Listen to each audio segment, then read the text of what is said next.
My wife texted me. Plans changed. You're not coming on the cruise. My daughter wants her real dad. By noon, every card, every account, every asset was off limits. When they came home, whose name was on the door? The coffee was still steaming in my favorite mug when my phone buzzed on the kitchen counter. I'd been awake for exactly 17 minutes, following the same morning routine I'd maintained for the past 4 years since marrying Maris. Shower, coffee, check emails, kiss my wife goodbye, head to work at the utility company where I managed operations. But that morning, everything changed with a single text message. Plans changed. You're not coming on the cruise. My daughter wants her real dad. I stared at the screen, reading the words 3 times before they actually registered. My wife Maris had sent this at 6:47 a.m. No explanation, no apology, just a cold, brutal dismissal that felt like a punch to the gut. I set the phone down carefully, my hands surprisingly steady. Dean Halvorsen doesn't panic. Dean Halvorsen thinks things through. That's what made me good at my job, managing the electrical grid for 3 counties. Systems, protocols, methodical problem solving. But this wasn't a power outage I could fix with the right sequence of switches. I walked upstairs to check if Maris was still home. Our bedroom was empty, bed made with military precision. Her suitcase was gone from the closet. Down the hall, 19-year-old Lila's door was closed, which wasn't unusual, but something felt different. The house had that hollow quality it gets when people leave without saying goodbye. I'd been looking forward to this cruise for months. It was supposed to be a family bonding trip. Me, Maris, and her daughter Laya, who was home from college for spring break. I'd paid for the whole thing, of course. The deluxe ocean view suite, shore excursions, even Lila's spa treatments. $15,000 total.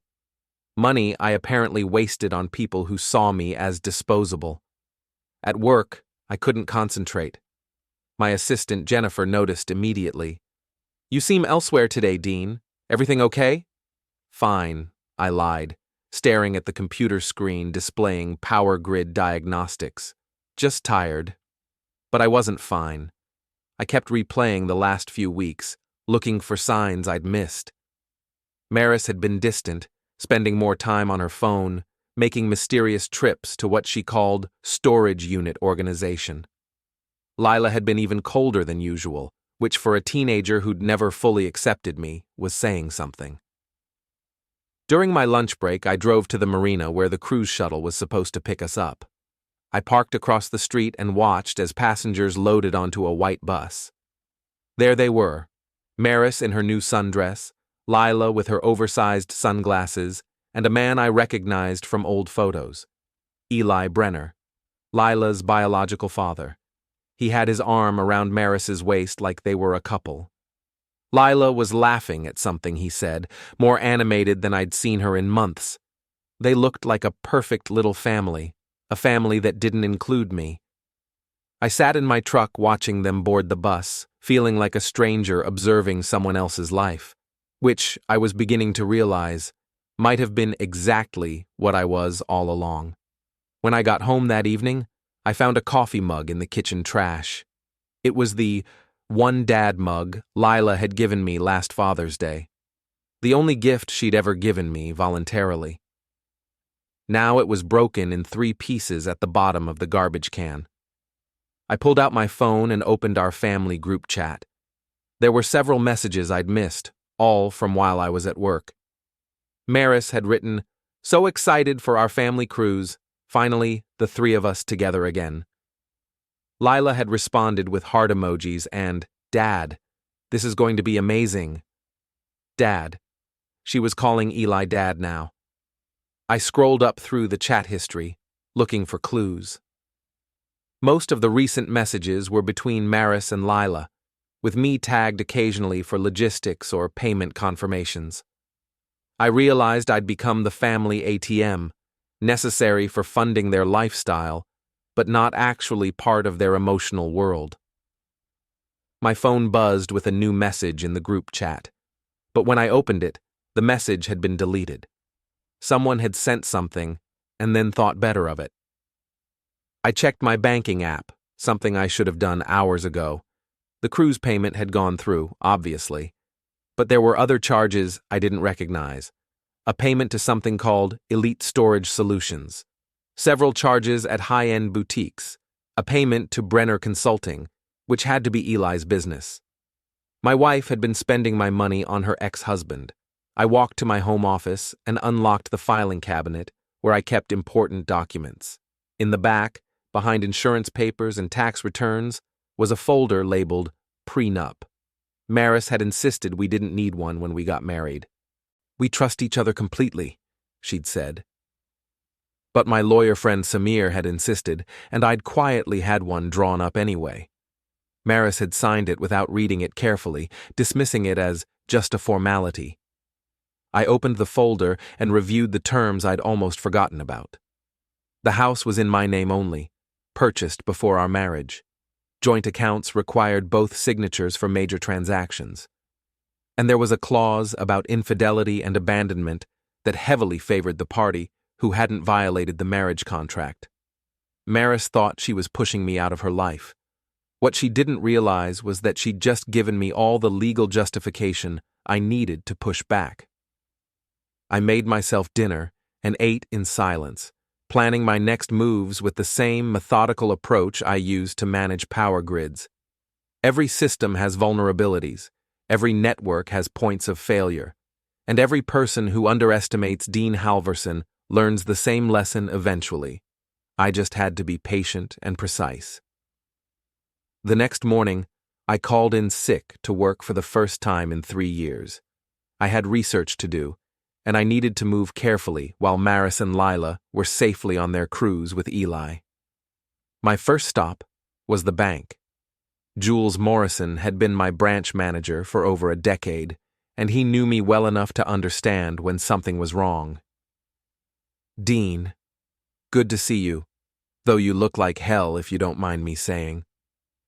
I need to review all account activity from the past 60 days, I said, settling into the chair across from his desk. And I want to flag any future transactions over $500 for manual approval. Jules raised an eyebrow but pulled up my accounts on his computer. Everything okay at home? That's what I'm trying to figure out. As he scrolled through the transactions, his expression grew more concerned. Dean, are you aware your wife has been making substantial purchases using your joint credit card? There's the cruise payment, obviously, but also, let's see, boutique clothing, jewelry, and several payments to something called Brenner Consulting. I wasn't aware of the consulting payments. What can you tell me about those? They started 6 weeks ago, $500 each, weekly, always on Tuesdays. Jules looked at me seriously. Dean, I have to ask, are you and Maris having financial difficulties? Because if someone is forging your signature or using your accounts without permission, let's just say I'm conducting an audit of my marriage, I said. Can you freeze the joint credit cards and require both signatures for any account changes? Absolutely. I'll set that up right now. While Jules processed the account changes, I reviewed the bank statements more carefully. The pattern was clear once I knew what to look for. Maris had been systematically moving money around, making purchases, and paying Eli for consulting services that I was pretty sure had nothing to do with business. My phone buzzed with a text from my neighbor, Mina. Hey Dean, saw you're home today. Everything okay? I made extra coffee if you want to come over. Mina Cho was a single mother who lived next door with her 8-year-old daughter. She was kind, observant, and had become a good friend over the past year. If anyone had noticed unusual activity around my house, it would be her. 20 minutes later, I was sitting on Mina's porch with a fresh cup of coffee, trying to figure out how to ask what I needed to know without sounding paranoid. Mina, have you noticed anyone unusual around my house lately, while I've been at work? She set down her mug and looked at me carefully. Dean, is everything all right between you and Maris? I'm not sure. That's what I'm trying to figure out. Well, since you asked, I've seen Eli's car in your driveway several times over the past few weeks, usually late morning after you'd left for work, and last week I saw him leaving your house around midnight. My stomach dropped. Midnight? I was up with Emma. She had a fever, and I saw him walking to his car. Maris walked him out. They were close, talking quietly, standing very near each other. Did you see him take anything from the house? Actually, yes. Last Tuesday, he loaded several boxes into his trunk. Maris was helping him. I thought maybe you were donating things or… Oh. Her expression changed as she realized the implications. Oh, Dean, I'm so sorry. I thanked Mina and walked home, my mind racing. Eli hadn't just been visiting, he'd been moving things out of my house, things that belonged to me. I called Sasha, our housekeeper, who came twice a week to clean and organize. Mr. Dean, I was wondering when you'd call. I have something for you. What do you mean? I keep a log of everything in the house. You know, for insurance purposes, like you asked. But things have been disappearing. I made notes. Sasha arrived an hour later with a small notebook filled with her neat handwriting. She'd documented missing items. My grandfather's watch, several pieces of artwork, electronics, even some of my tools from the garage. Mrs. Maris said you were donating things, Sasha explained. But it seemed strange because she specifically chose your most valuable items. And that man, Mr. Eli, he was very comfortable in your house, acting like he belonged there. What do you mean? He knew where everything was. The coffee, the remote controls, even where you keep your spare keys. And Mrs. Maris, she was different when he was around. Happier, but also secretive. They would stop talking when I entered a room. That evening, I called my friend Samir Patel, who'd been my lawyer since college. We'd played poker together every month for 15 years, and he was the only person I trusted completely with this situation. I need to see you tomorrow, I told him. Bring everything related to my prenup and property holdings. Dean, what's going on? My wife just uninvited me from a family cruise so her daughter could bring her biological father instead. I think they're planning to push me out of my own life. There was a long pause. How much evidence do you have? More than they think, and I'm gathering more every day. Good. Don't confront them directly. Document everything. And Dean, don't let emotion drive your decisions. Let the facts speak for themselves. After I hung up, I walked through my house with new eyes. This place I'd called home for 4 years suddenly felt like a stage set for someone else's drama. Maris had been rewriting our story, casting herself as the victim and me as the obstacle to her happiness. But she'd made one crucial mistake. She'd underestimated me. I spent the rest of the evening going through digital files on our shared computer. Maris had deleted most of her communication with Eli, but she wasn't tech-savvy enough to clear the backup files. I recovered dozens of text messages dating back 2 months. The messages told a clear story. Eli had contacted Maris, claiming he wanted to reconnect with his daughter, but the conversations quickly became personal, then romantic. They'd been planning this cruise as a family reunion for weeks, with me gradually being written out of the script. In one message, Maris had written, "Dean won't suspect anything. He's too trusting and too focused on work. By the time we get back from the cruise, Eli will be moved in and Dean will understand he's not needed anymore." Eli had responded, "What about the house, the accounts?" "Don't worry about that. I'll figure it out.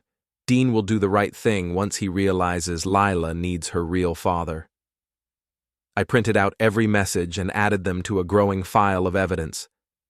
Maris thought she was being clever, but she'd left a paper trail that would destroy her in any legal proceeding. My phone buzzed with a text from Maris. "Hope you're enjoying your alone time. Don't wait up for us to come home." I stared at the message for a long time before responding. "Enjoy your cruise. Take all the time you need." She had no idea how literally I meant that. The next morning, I met Samir at his law office downtown. His conference room had floor-to-ceiling windows overlooking the city, and I'd always found the view calming during stressful conversations. Today, I needed all the calm I could get. "Show me what you found," Samir said, spreading my prenup documents across the mahogany table. I handed him the printed text messages, bank statements, and Sasha's inventory log. He read through everything methodically, occasionally making notes on a legal pad. "Dean, this is actually much simpler than you might think," he said finally. "Your prenup is ironclad. The house is solely in your name, purchased before marriage. The joint accounts require both signatures for major transactions, which means her unauthorized spending is technically theft, and this evidence of her relationship with Eli constitutes abandonment and infidelity." "What does that mean practically?" "It means you have every legal right to protect your assets and dissolve this marriage on your terms. The question is, how far do you want to take this?" I thought about the broken coffee mug in my trash can, about being erased from my own family vacation, about Eli taking my belongings from my house while I was at work. "I want to take it as far as the law allows." Samir smiled grimly. "Then let's get started." Over the next 2 hours, we developed a comprehensive plan. Samir would file papers to freeze all joint assets pending investigation of unauthorized transactions. He'd also begin divorce proceedings based on abandonment and infidelity, with the prenup ensuring I'd retain all property acquired before marriage. But the most satisfying part of the plan was perfectly legal and completely devastating. "Since the house is in your name only, you have every right to sell it," Samir explained. "Maris has no legal claim to the property, and since she's abandoned the residence to pursue a relationship with another man, you're under no obligation to provide her with housing. How quickly can we move? I have a real estate attorney who specializes in rapid sales. If you're serious about this, we could have the house on the market by tomorrow and sold within a week. Cash buyers, no contingencies." I was serious, more serious than I'd ever been about anything. That afternoon, I drove to Elite Storage Solutions, the company that had been charging my credit card. The facility was a sprawling complex of white buildings on the outskirts of town. "I need to access my storage unit," I told the clerk at the front desk. "Name?" "Dean Halvorsen." She typed into her computer and frowned. "Sir, this unit is primarily accessed by Maris Halvorsen. Are you authorized?" "I'm her husband, and according to your records, I'm the one paying for the unit." She pulled up the contract and nodded. "You're right. Unit 247.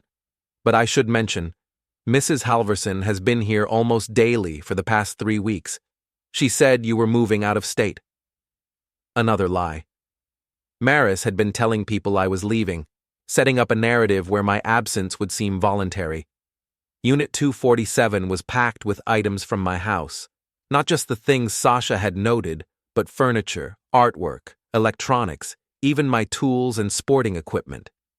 Maris had been systematically stripping my house and storing everything here. But why? If she wanted me gone, why take my belongings? The answer came when I found a folder tucked behind a box of books. It contained printouts of online auction listings for my grandfather's watch, my art collection, and other valuable items. Maris hadn't been hiding my belongings. She'd been preparing to sell them. I took photos of everything, documenting the theft for legal purposes. Then I called the storage facility's security office and requested copies of their surveillance footage showing Maris and Eli moving my property. "That'll take a few days to process," the security guard said. "But I remember those two. They were here yesterday, actually. Seemed to be in a hurry, loading up a truck with more boxes." Yesterday. They'd been stealing from me even as they were preparing to leave for the cruise. My phone rang as I was driving home. It was Jules from the bank. "Dean, I thought you should know. Your wife tried to open a new account this morning using online banking. She wanted to transfer $50,000 from your business account to a new joint account with someone named Eli Brenner. You stopped it?" "Of course. The flags you requested caught it immediately. But Dean..." She seemed very confident this would go through. like she expected to have access to your money. That evening, I sat in my home office, reviewing everything I'd learned. The picture was becoming clear. Maris and Eli had been planning this for months. They'd convinced Lila to reject me in favor of her biological father, used my money to fund their reunion cruise, and prepared to take over my house and assets while I was supposed to be quietly pushed aside. They'd underestimated me completely. My phone buzzed with a text from Maris. "Having an amazing time. Lila is so happy to have her real family together. You wouldn't understand." I stared at the message for a long time. Then I typed back, "You're right. I don't understand, but I'm learning." She responded immediately. "Don't be bitter, Dean. This is what's best for everyone. You'll see." What I saw was a woman so confident in her manipulation that she was openly taunting me. She thought I was helpless, that I'd simply accept being discarded and move on quietly. She had no idea what Dean Halvorsen was capable of when someone threatened his family, even a family that no longer wanted him. I opened my laptop and began researching real estate attorneys who specialized in rapid sales. If Maris wanted to play games with my life, she was about to learn that I was much better at strategy than she'd ever imagined. The next morning, I took a personal day from work and met with Rebecca Chen, the real estate attorney Samir had recommended. Her office was efficient and modern, matching her no-nonsense approach to property law. "Mr. Halvorsen, I've reviewed your situation with Mr. Patel. This is actually quite straightforward from a legal perspective. You own the house outright, your wife has abandoned the residence, and you have documented evidence of her infidelity and theft. You have every right to sell immediately. How quickly can we move? I have 3 cash buyers who specialize in rapid acquisitions. They pay 90% of market value in exchange for closing within 5 days. Are you prepared to move that fast?" I thought about Maris's text, her casual cruelty, her absolute certainty that she could discard me without consequences. Let's do it. By Thursday morning, everything was in motion. Rebecca had connected me with a cash buyer who offered $380,000 for my house, about $40,000 below market value, but the deal would close Friday afternoon. All proceeds would go into my personal account, which Maris had never had access to. I took the rest of the week off work, telling my supervisor I had a family emergency. It wasn't exactly a lie. The hardest part was maintaining my normal routine while systematically dismantling the life I'd built with Maris.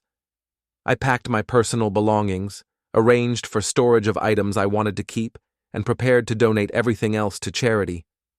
Sasha helped me sort through the house, her quiet efficiency a comfort during an emotionally exhausting process.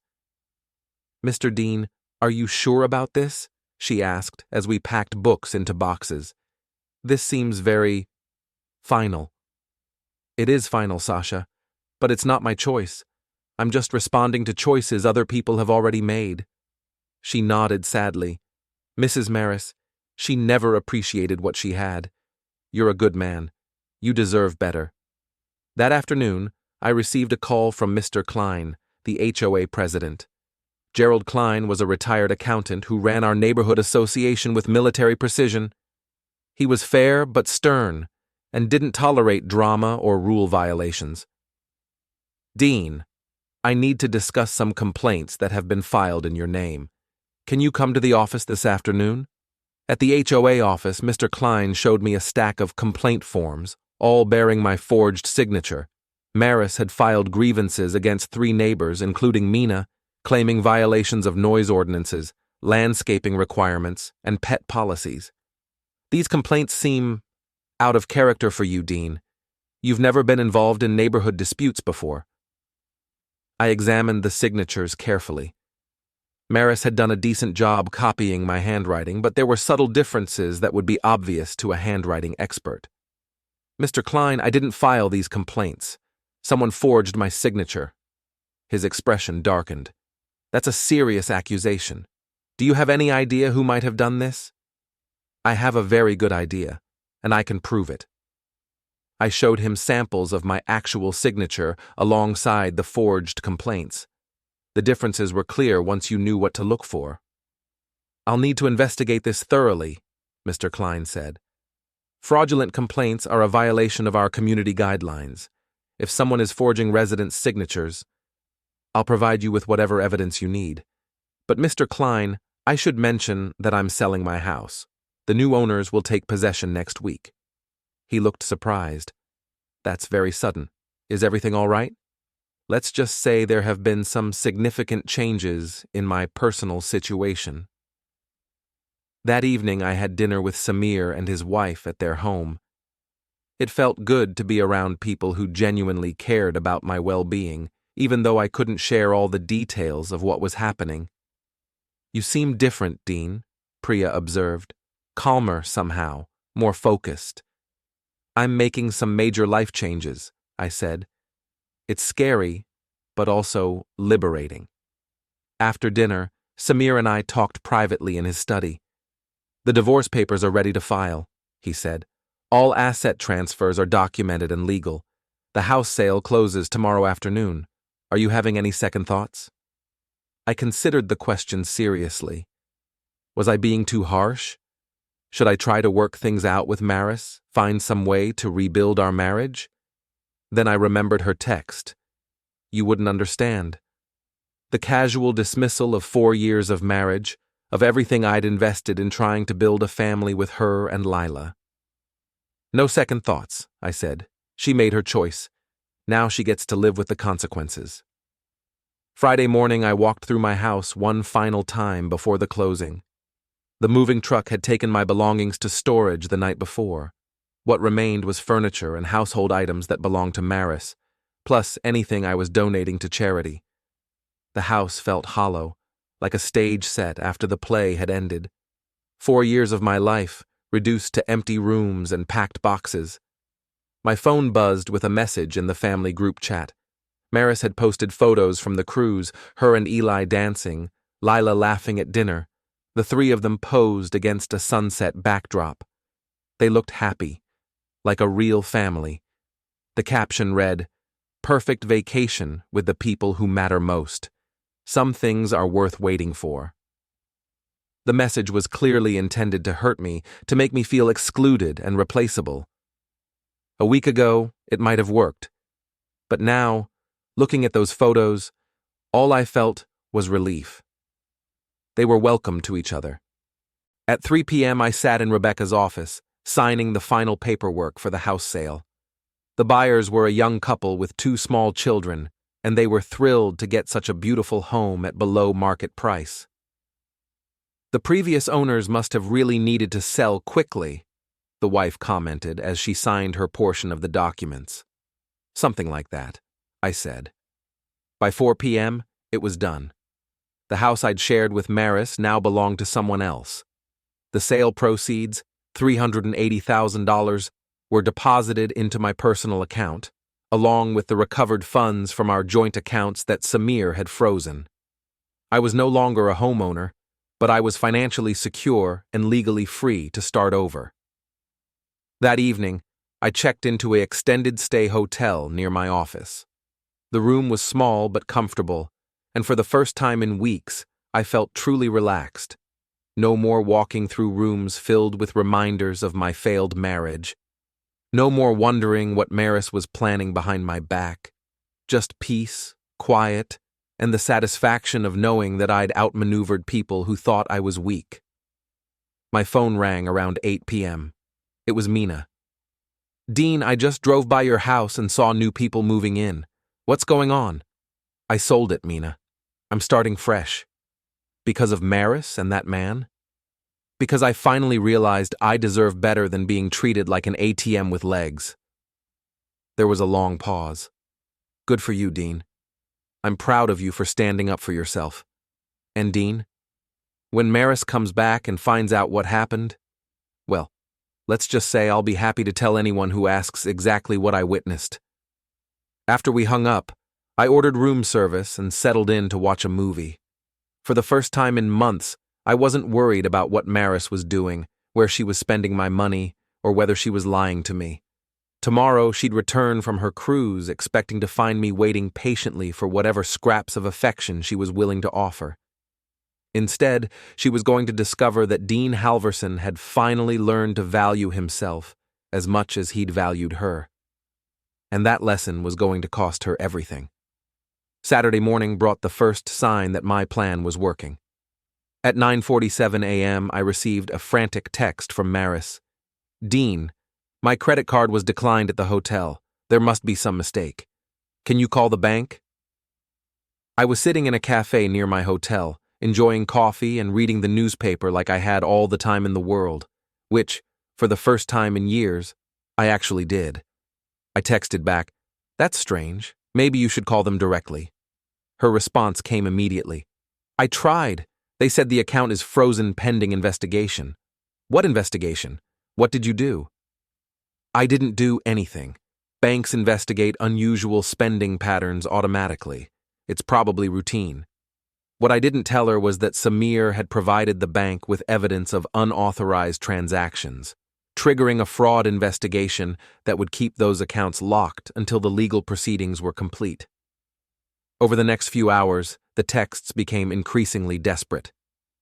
"Dean, we can't check out of the hotel. They want cash or a working credit card.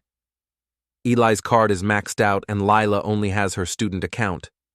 You need to fix this right now. Dean, answer your phone." I didn't answer.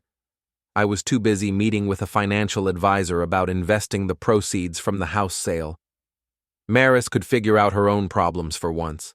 By evening, the tone of her messages had shifted from demanding to pleading. "Dean, please, I know we need to talk about things, but we're stranded here.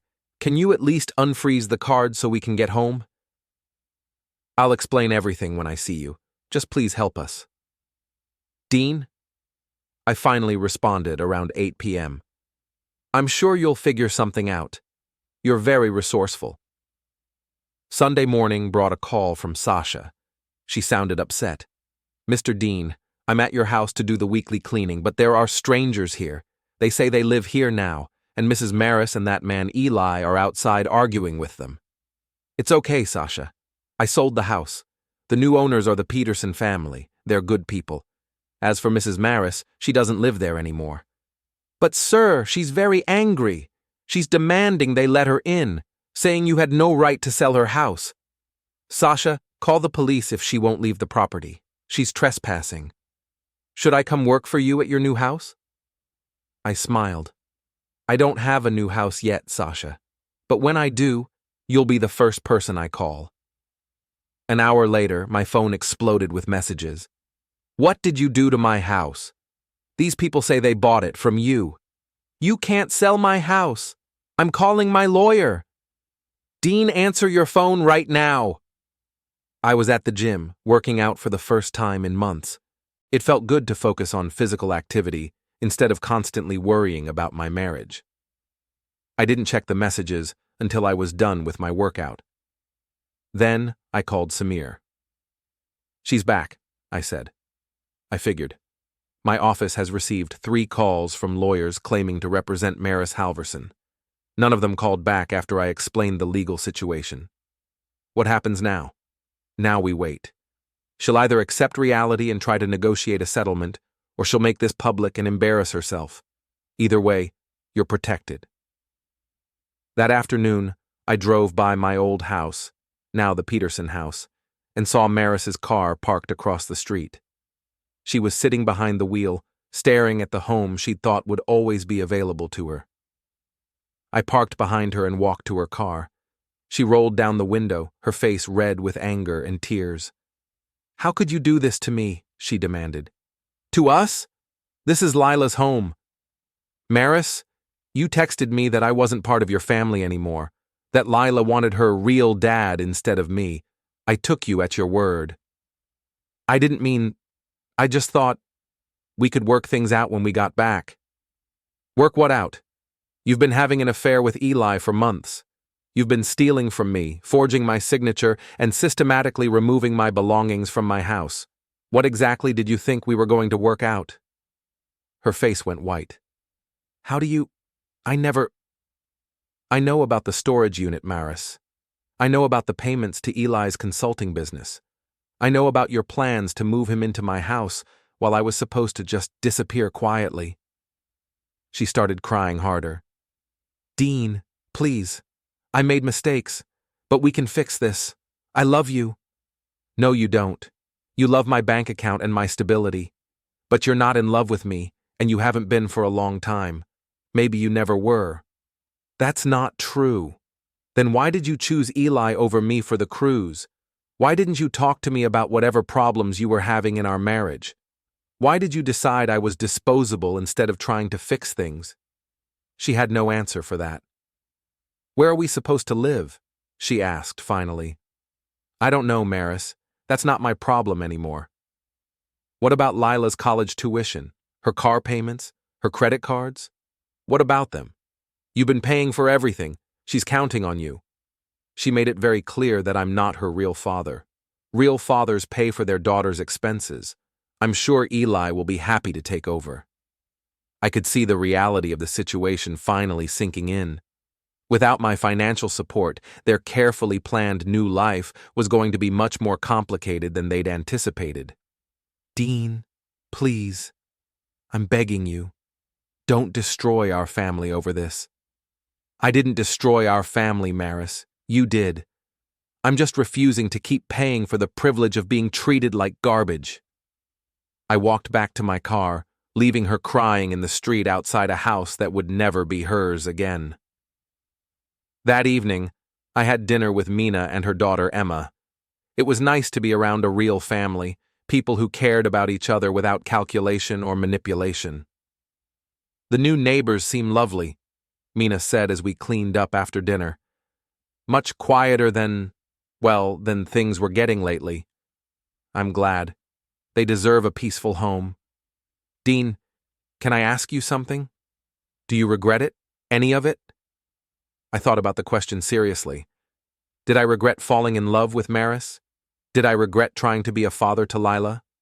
Did I regret the nuclear option I'd chosen when they betrayed me? I regret that it came to this, I said finally. But I don't regret standing up for myself. I should have done it years ago.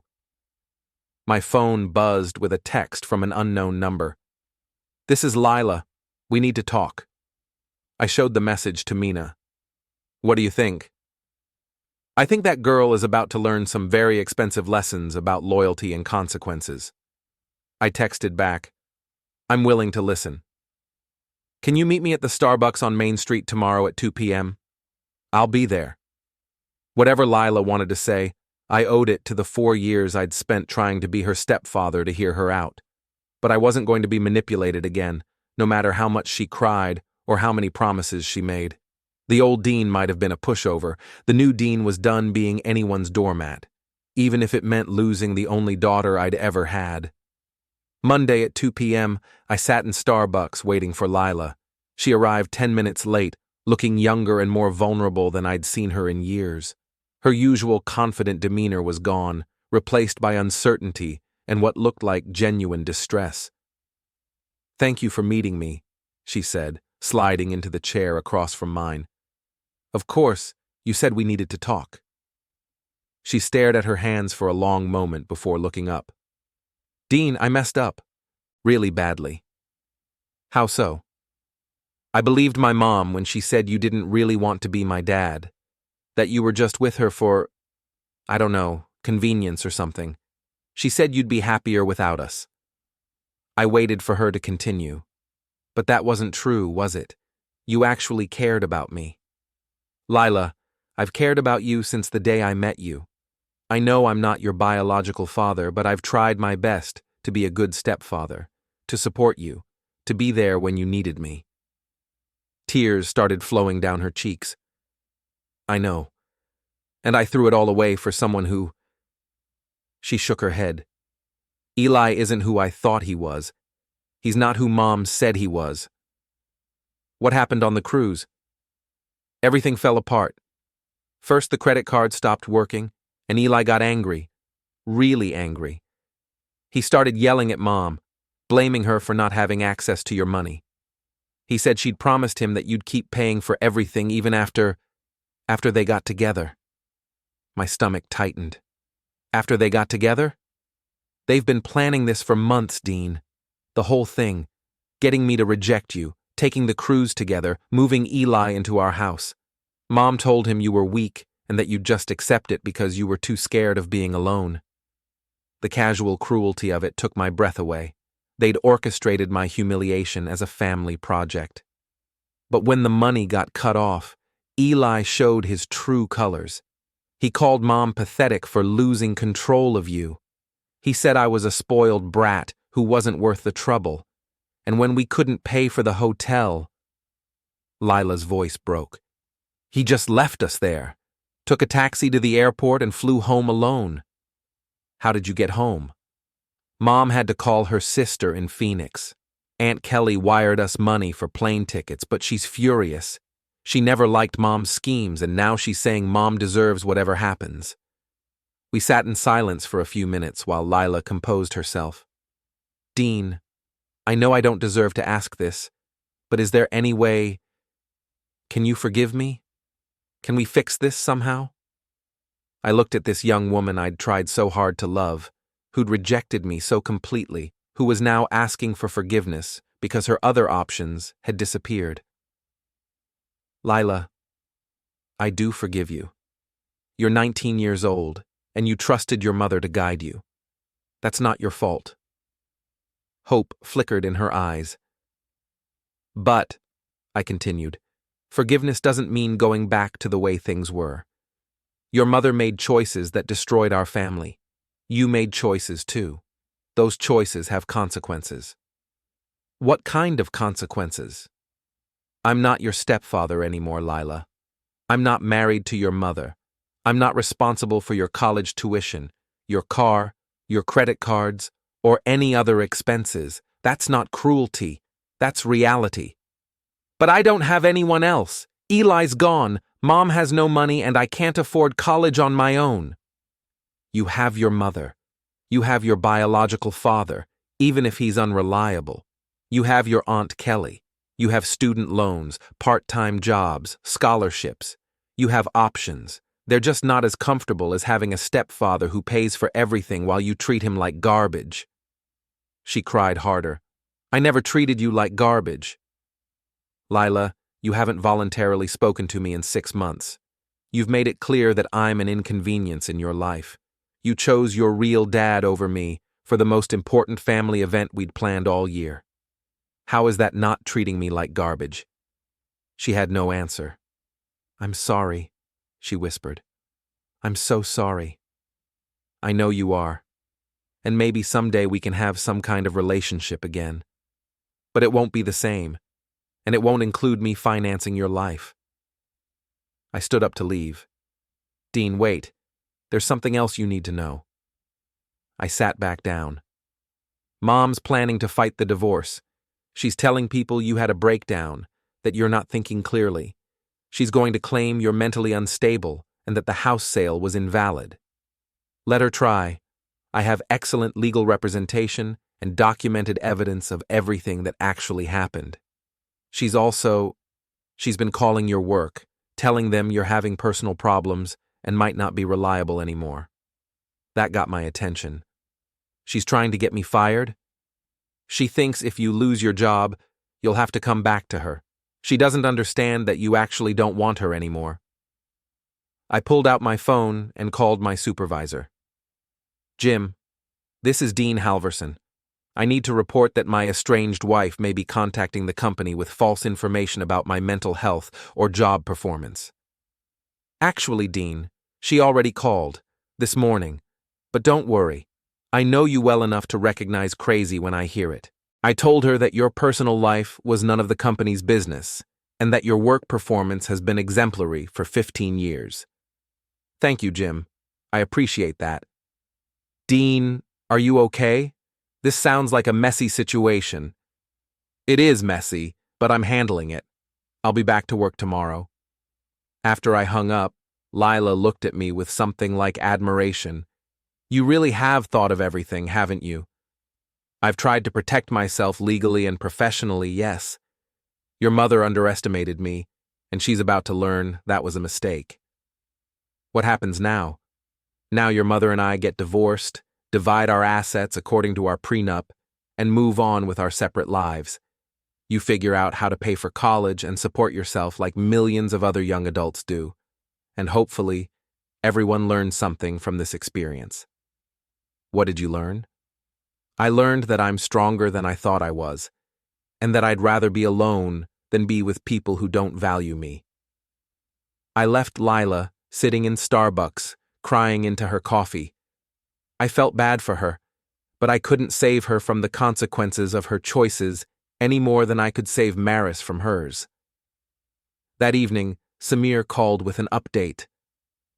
Maris hired an attorney, but he withdrew from the case after reviewing the evidence. Apparently, she wasn't completely honest with him about the circumstances of your separation. What did she tell him? That you'd had a mental breakdown and sold the house in a fit of rage, but when he saw the bank records, the text messages, and the timeline of events, he realized she was lying. No lawyer wants to represent a client who lies to them. So what happens next? She can represent herself, or find another lawyer willing to take a hopeless case. Either way, the outcome won't change. You'll be divorced within 6 months, you'll keep your assets, and she'll get whatever she brought into the marriage. Which was nothing. Essentially, yes. That night, I had dinner at a nice restaurant downtown, something I hadn't done in years because Maris always complained about the expense. I ordered a good bottle of wine, read a book, and enjoyed being alone with my thoughts. For the first time since this whole nightmare began, I felt genuinely happy. My phone buzzed with one final text from Maris. "You've destroyed everything. I hope you're satisfied." I typed back, "I didn't destroy anything. I just stopped pretending that being treated badly was the same as being loved."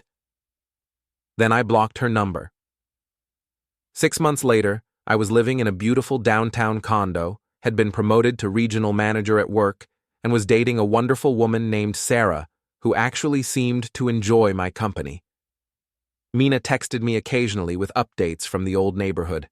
Maris had moved in with her sister in Phoenix. Lila had transferred to a community college and was working part-time at a restaurant. Eli had apparently moved to Florida and wasn't returning anyone's calls. The Peterson family was thriving in my old house, and their kids loved playing in the backyard, where I'd once imagined Lila's future children might play someday. I didn't regret any of it. Sometimes people show you exactly who they are, and the kindest thing you can do, for them and for yourself, is to believe them. Maris had shown me that I was disposable to her. Lila had shown me that I was just a wallet with legs. Eli had shown them both that he was only interested in my money, not in being a real father or husband. And I had shown all of them that Dean Halvorsen was nobody's fool,